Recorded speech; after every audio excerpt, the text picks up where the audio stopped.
ನಟ ಮಡೆನೂರು ಮನು ವಿರುದ್ಧ ಅತ್ಯಾಚಾರ ಆರೋಪದ ಪ್ರಕರಣಕ್ಕೆ ಸಂಬಂಧಪಟ್ಟಂತೆ ಈಗಾಗಲೇ ಪೊಲೀಸರು ಆತನನ್ನು ಅರೆಸ್ಟ್ ಮಾಡಿದ್ದಾರೆ. ವೈದ್ಯಕೀಯ ಪರೀಕ್ಷೆಗೆ ಕರ್ಕೊಂಡು ಹೋಗ್ತಾ ಇದ್ದಾರೆ. ನಟ ಮಡೆನೂರು ಮನು ವಿರುದ್ಧ ಅತ್ಯಾಚಾರ ಕೇಸ್ನಲ್ಲಿ ದೂರು ನೀಡಿದ್ದ ಸಂತ್ರಸ್ತೆ ಈಗ ಯೂಟರ್ನ್ ಅಂತೆ. ನಾನು ಒತ್ತಾಯಪೂರ್ವಕವಾಗಿ ದೂರನ್ನ ಕೊಟ್ಟಿಲ್ಲ,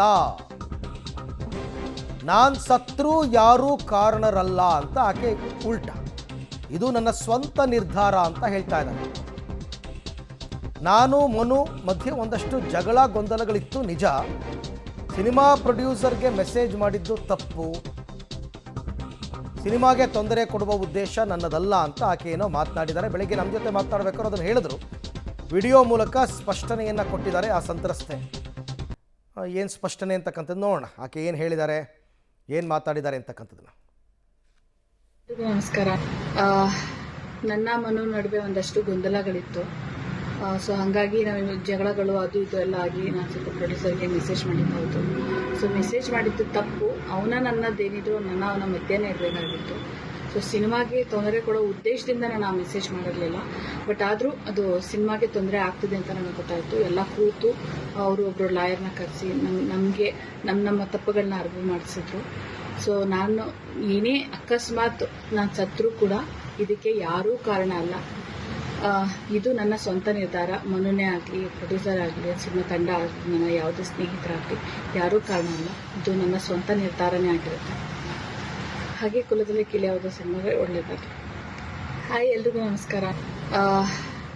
ಓಕೆ, ಬಟ್ ನಾನು ದೂರನ್ನು ವಾಪಸ್ ಪಡಿತೀನಿ ಅಂತ ಆಕೆ ಎಲ್ಲೂ ಹೇಳಿಲ್ಲ ಅನಿಸುತ್ತೆ. ದೂರ ವಾಪಸ್ ತಗೊಂಡ್ರೆ ಅದು ಯೂ ಟರ್ನ್ ಆಗುತ್ತೆ ಟೋಟಲಿ. ಅದ್ರ ಬಗ್ಗೆ ಆಕೆ ಏನು ಸ್ಪಷ್ಟನೆ ಕೊಟ್ಟಿಲ್ಲ. ಈಗಾಗಲೇ ಈಕೆಯ ದೂರಿನ ಆಧಾರದ ಮೇಲೆ FIR ಆಗಿದೆ. FIR ಆಗಿ ಆತನನ್ನು ಅರೆಸ್ಟ್ ಮಾಡಿದ್ದಾರೆ. ಅರೆಸ್ಟ್ ಮಾಡಿ ಮೆಡಿಕಲ್ ಎಕ್ಸಾಮಿನೇಷನ್ ಕರ್ಕೊಂಡು ಹೋಗಿದ್ದಾರೆ. ನೆಕ್ಸ್ಟು ಜಡ್ಜ್ ಮುಂದೆ ಹಾಜರುಪಡಿಸ್ತಾರೆ.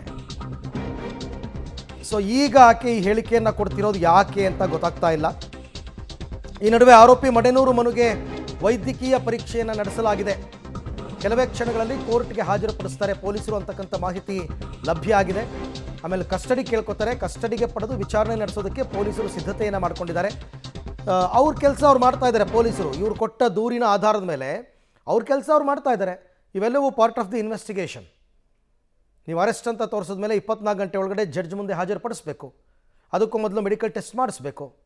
ಈಗ ಆ ಮೆಡಿಕಲ್ ಟೆಸ್ಟ್ ಎಲ್ಲ ಮಾಡಿಸಿ ಜಡ್ಜ್ ಮುಂದೆ ಕರ್ಕೊಂಡೋಗಿ ಹಾಜರುಪಡಿಸ್ತಾರೆ.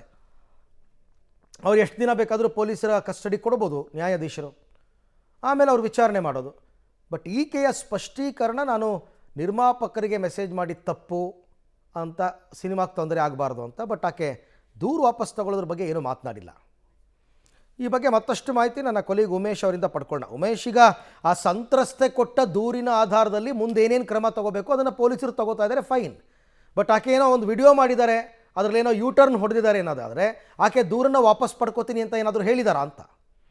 ಅರವಿಂದ್, ದೂರು ವಾಪಸ್ ಪಡ್ಕೊಳ್ಳೋದ್ರ ಬಗ್ಗೆ ಯುವತಿ ಎಲ್ಲೂ ಕೂಡ ಮಾತಾಡಿಲ್ಲ. ಅದ್ರ ಬದಲಾಗಿ ಒಂದು ವಿಡಿಯೋ ವೈರಲ್ ಆಗ್ತಾ ಇದೆ. ಅಂದ್ರೆ ಆ ವಿಡಿಯೋದಲ್ಲಿ ಆ ಸಿನಿಮಾಗೆ ತೊಂದರೆ ಆಗ್ಬಾರ್ದು ಅನ್ನೋ ಉದ್ದೇಶಕ್ಕೆ ನಾನು ಕನ್ವಿನ್ಸ್ ಆಗಿದ್ದೆ ಅನ್ನೋ ವಿಡಿಯೋ ಹೇಳುವಂಥದ್ದು. ಮತ್ತೆ ಮನು ಮತ್ತೆ ನನ್ನ ವಿಚಾರ, ಪರ್ಸನಲ್ ವಿಚಾರ, ಇದನ್ನ ಹೊರಗಡೆ ತರಬಾರ್ದು ಅನ್ನೋ ಆ ವಿಚಾರವನ್ನು ಹೇಳ್ತಾಳೆ ಹೊರತುಪಡಿಸಿದ್ರೆ ಈ ಕೇಸಿಗೆ ಸಂಬಂಧಪಟ್ಟ ಹಾಗೆ ಕೇಸನ್ನು ವಾಪಸ್ ತಗೋತೀನಿ ಅನ್ನೋ ವಿಚಾರವಾಗಿ ಯಾವುದು ಕೂಡ ಮಾತಾಡ್ತಾ ಇಲ್ಲ. ಮತ್ತೆ ಅದನ್ನ ವಿಡಿಯೋನ ಪರಿಶೀಲನೆ ಮಾಡಿದಂತ ವೇಳೆಯಲ್ಲಿ, ಆಕೆಯನ್ನ ಸಂಪರ್ಕ ಮಾಡಿದಂತ ವೇಳೆಯಲ್ಲಿ, ಇದು ಏಪ್ರಿಲ್ ನಲ್ಲಿ ಮಾಡಿದಂತ ವಿಡಿಯೋ, ಇದೇ ಸಿನಿಮಾದಲ್ಲಿ ಸಮಸ್ಯೆ ಆಗ್ಬಾರ್ದು, ಸಿನಿಮಾಗೆ ಸಮಸ್ಯೆ ಆಗ್ಬಾರ್ದು ಅನ್ನೋ ನಿಟ್ಟಿನಲ್ಲಿ ಅವ್ರ ನಿರ್ಮಾಪಕರು ಮತ್ತೆ ಆ ನಟ ಮನು ಏನಿದ್ದಾನೆ ಆತನ ಮಧ್ಯಸ್ಥಿಕೆಯಲ್ಲಿ ನಡೆದ ವಿಡಿಯೋ ಅದು, ಈಗ ಮಾಡಿರೋ ವಿಡಿಯೋ ಅಲ್ಲ ಅಂತ ಆಕೆ ಸ್ಪಷ್ಟನೆ ಕೊಟ್ಟಿರುವಂತದ್ದು. ಇದ್ರ ಜೊತೆಗೆ ಈಗಾಗಲೇ ಆರೋಪಿತ ಸ್ಥಾನದಲ್ಲಿರುವಂತಹ ಏನು ಮಡಿಯೂರು ಮನು ಏನಿದೆ ಆತನನ್ನ ಅನ್ನಪೂರ್ಣೇಶ್ವರಿ ನಗರ ಪೊಲೀಸರು ರಾತ್ರಿ ಇಡೀ ವಿಚಾರಣೆ ಮಾಡಿದ್ರೆ, ವಿಚಾರಣೆ ಮಾಡಿದಂತ ವೇಳೆಯಲ್ಲಿ ಆರೋಪಿತೆ ಏನು ಆರೋಪ ಮಾಡಿದ್ರು, ಈತ ಮದ್ಯ ನನಗೆ ಕೂಡಿಸಿ ನಂತರದಲ್ಲಿ ನನ್ನ ಮೇಲೆ ಅತ್ಯಾಚಾರವೆಸಗಿದ್ದಾನೆ. ಆ ಸಂದರ್ಭದಲ್ಲಿ ಆತ ವಿಡಿಯೋ ಕೂಡ ಮಾಡ್ಕೊಂಡಿದ್ದಾನೆ. ಆ ವಿಡಿಯೋನ ಇಟ್ಕೊಂಡು ನನಗೆ ಬೆದರಿಸಿ ಹಲವು ಬಾರಿ ನನ್ನ ಜೊತೆ ದೈಹಿಕ ಸಂಪರ್ಕ ಹೊಂದಿದ್ದ ಅನ್ನೋ ಆರೋಪ ಮಾಡಿದ್ದು. ಅದಕ್ಕೆ ಪೂರಕವೆಂಬಂತೆ ಪೊಲೀಸರು ಕೂಡ ಎಲ್ಲಾ ರೀತಿಯಲ್ಲಿ ಇನ್ವೆಸ್ಟಿಗೇಷನ್ ಮಾಡಿದರೆ ಆತನ ಮೊಬೈಲ್ ನಲ್ಲಿ ಆ ರೀತಿಯ ಅಶ್ಲೀಲ ವಿಡಿಯೋಸ್ ಯಾವುದು ಕೂಡ ಇಲ್ಲ. ಬದಲಾಗಿ ಅವರು ರೀಲ್ಸ್ ಮಾಡಿರುವಂತ ಕೆಲವು ವಿಡಿಯೋಸ್ ಮತ್ತೆ ಅವರು ಜೊತೆಯಲ್ಲಿ ಶೂಟಿಂಗ್ ಹೋಗಿದ್ದಂತ ವೇಳೆಯಲ್ಲಿದ್ದಂತ ಕೆಲವು ಫೋಟೋಗಳು ಮಾತ್ರ ಪತ್ತೆ ಆಗಿದೆ, ಹೊರತುಪಡಿಸಿ ಬೇರೆ ಯಾವುದೇ ರೀತಿಯ ವಿಡಿಯೋಗಳು ಪತ್ತೆ ಆಗಿಲ್ಲ. ಸದ್ಯಕ್ಕೆ ಈಗ ಅನ್ನಪೂರ್ಣೇಶ್ವರಿ ನಗರ ಪೊಲೀಸರು ಈಗ ವೈದ್ಯಕೀಯ ತಪಾಸಣೆ ಕರ್ಕೊಂಡು ಹೋಗಿರುವಂತದ್ದು. ಹೋಗಿ ಆ ನಂತರದಲ್ಲಿ ನೇರವಾಗಿ ACJM ಕೋರ್ಟ್ ಮುಂದೆ ಹಾಜರುಪಡಿಸಿ ಮತ್ತೆ ಕಸ್ಟಡಿಗೆ ಕೇಳೋದಕ್ಕೆ ಎಲ್ಲ ಸಿದ್ಧತೆ ಮಾಡ್ಕೊಂಡಿರುವಂತದ್ದು. ಓಕೆ, ಥ್ಯಾಂಕ್ ಯು ಉಮೇಶ್, ತಮ್ಮೆಲ್ಲ ಮಾಹಿತಿಗಾಗಿ ಧನ್ಯವಾದ. ದೂರನ್ನು ವಾಪಸ್ ಪಡ್ಕೊಂಡ್ರೆ ಮಾತ್ರ ಈ ಪ್ರಕರಣ ಉಲ್ಟಾ ಆಗುತ್ತೆ ಅಥವಾ ಯೂ ಟರ್ನ್ ಹೊಡೆಯುತ್ತೆ. ಇಲ್ಲ ಅಂತಂದರೆ ಕ್ರಮ ತಗೋತಾರೆ. ರೇಪ್ ಕೇಸ್ನಲ್ಲಿ ನಟ ಮಡೆನೂರು ಮನು ಈಗ ಅರೆಸ್ಟ್ ಆಗಿರ್ತಕ್ಕಂಥ ವಿಚಾರ. ಸೊ ಈಗ ಸಹಕಲಾವಿದೆಯಿಂದಲೇ ದಾಖಲಾಗಿತ್ತು ದೂರು, ಅಂದರೆ ಸಂತ್ರಸ್ತೆಯಿಂದಲೇ ದೂರು ದಾಖಲಾಗಿತ್ತು.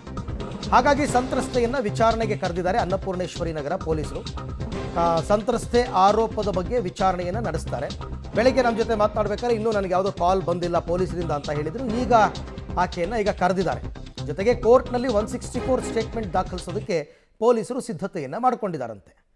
ನ್ಯಾಯಾಧೀಶರ ಸಮ್ಮುಖದಲ್ಲಿ ಆಕೆ ಸ್ಟೇಟ್ಮೆಂಟನ್ನು ಕೊಡಬೇಕಾಗುತ್ತೆ, 164 ಸ್ಟೇಟ್ಮೆಂಟ್. ಯಾಕೆಂದರೆ ಪೊಲೀಸರು ಮುಂದೆನೂ ಸ್ಟೇಟ್ಮೆಂಟ್ ಕೊಡ್ತಾರೆ, ಇಲ್ಲ ಅಂತಲ್ಲ. ಆಮೇಲೆ ಉಲ್ಟಾ ಹೊಡೆದು ಬಿಡ್ಬೋದು ಅವರು, ಪೊಲೀಸರು ನನಗೆ ಹೆದರಿಸಿ ಬೆದರಿಸಿ ಈ ಥರ ಸ್ಟೇಟ್ಮೆಂಟ್ ತೊಗೊಂಡ್ರು ಅಂತ. ಅದಕ್ಕೇ ನ್ಯಾಯಾಧೀಶರ ಮುಂದೆ ಸಮ್ಮುಖದಲ್ಲೇ 164 ಸ್ಟೇಟ್ಮೆಂಟನ್ನು ತಗೋತಾರೆ.